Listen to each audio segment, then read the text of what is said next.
રાકેશભાઈનું કહેવું એવું હતું કે જિંદગીમાં પહેલી વખત કીધું ને પહેલી વખત લઈ જાઉં છું એમાં 7 તોલાની લકી ખોવાઈ જઈ કલાક દોઢ કલાક ખોડી મળી નહીં કીધું જઈને બેહું કલાક ના થાય અને મારા સમાચાર લકી ના આવે દુનિયા મળે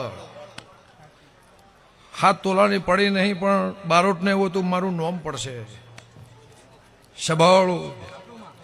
આ રોડ આખો ગોંડો કર્યો કલાક દોઢ કલાક 11 વાગ્યાના ખોડે 12:30 વાગ્યા પણ આ જગ્યાએ દેરાહરામ આવ્યા એટલે એમનું મોઢું પડી ગયું મેં બોલાયા અને મારા જોડે ઉતર્યા લકી ખોવાણી તાણા યાદ એક લકી નહીં કોઈ આવીને બેઠ્યા અને ફોન આવ્યો કે મળી તે બીજા માળે ભોયડામાંથી મળી મોણા ખોળવાની એવા